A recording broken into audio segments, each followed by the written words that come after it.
Bom dia, amigos do canal Redemptoris Mater. Sejam muito bem-vindos. A Igreja propõe, para o 29º domingo do tempo comum do ano A, como primeira leitura, a de Isaías, capítulo 45, versículos 1 a 6, e o Evangelho de Mateus, capítulo 22, versículos 15 a 22. É a história na qual Jesus é questionado se é lícito pagar impostos a César ou não. Os fariseus se reúnem antecipadamente e deliberam como podem pegar Jesus em suas próprias palavras. Então enviam seus discípulos com os herodianos. Adulam Jesus para enganá-lo.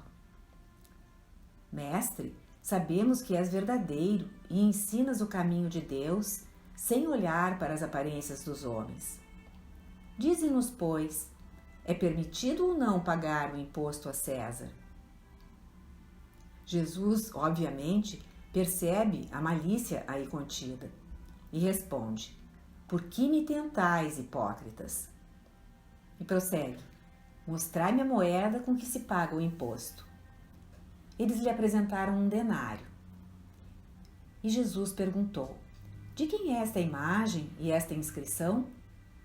De César, responderam-lhe. E Jesus lhes diz: dai, pois, a César o que é de César e a Deus o que é de Deus.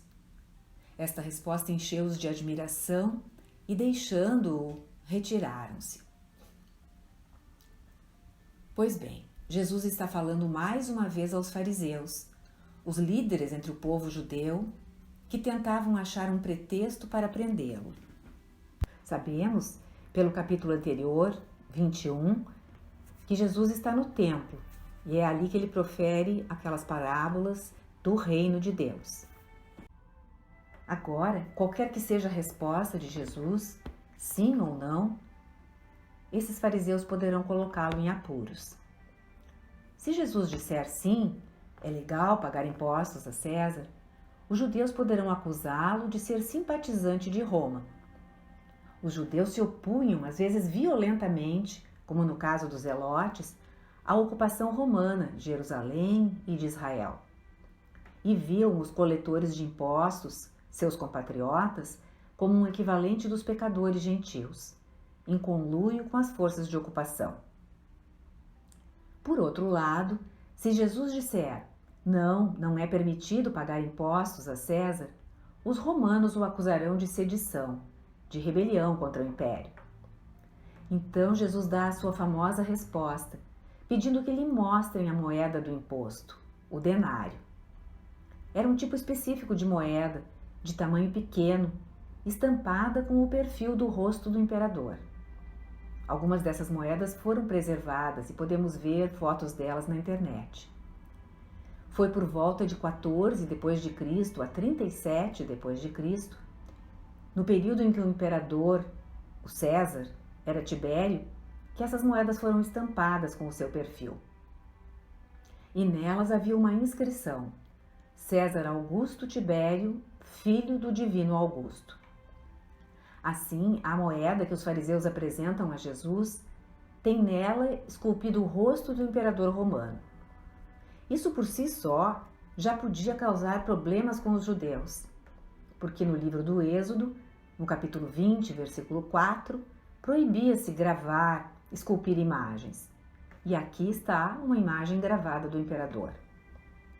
Além disso, no templo onde estavam, os fariseus não deviam estar com as moedas pagãs.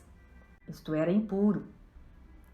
No entanto, esses líderes estão lá e carregam essas moedas. São eles que mais uma vez violam a lei de Moisés. Mas há ainda mais. Na imagem, não se chamava Tibério apenas de imperador ou de César, mas também de filho de Deus, porque seu pai, Augusto, era considerado divino pelos romanos. Os dois imperadores anteriores a Tibério, Júlio César e Augusto, haviam sido elevados ao status de deuses pelo Império Romano, como Suetônio narra nas suas biografias do imperador, chamadas de Vidas dos Césares. Vendo a imagem de César na moeda, é que Jesus diz: portanto, deem a César o que pertence a César e a Deus o que pertence a Deus. Esta é uma das passagens do Novo Testamento em que se reconhece que Jesus está dando permissão para pagar o imposto a César. E é usada como uma orientação de que é, sim, necessário pagar os impostos. Porém, a passagem não revela só isto. No livro do Gênesis, capítulo 1, versículos 26 e 27, está presente a mesma palavra grega, eikon, para dizer a Escritura que o homem e a mulher foram feitos eikon de Deus. Daí vem a palavra ícone. O homem e a mulher são ícones do Criador, pois trazem a imagem e a semelhança de Deus. Em consequência, há um duplo significado na resposta de Jesus.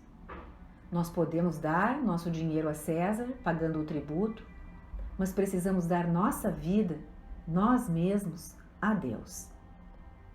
São Lourenço de Brindisi, doutor da Igreja que viveu no século XVII, tem um comentário sobre essa passagem e a imagem da moeda. Ouçamos. A cada um, diz ele, deve ser dado o que pertence a ele. Este, certamente, é um julgamento cheio de sabedoria e instrução celestiais, pois ensina que a autoridade é dupla, tendo um aspecto terrestre e humano e um aspecto celestial e divino. Ensina que temos um duplo dever de obediência, às leis humanas e à lei de Deus. A moeda com a imagem e a inscrição de César deve ser dada a César, e a que está estampada com a imagem e a semelhança divina deve ser dada a Deus. Nós carregamos a marca do seu rosto glorioso. Somos feitos à imagem e semelhança de Deus.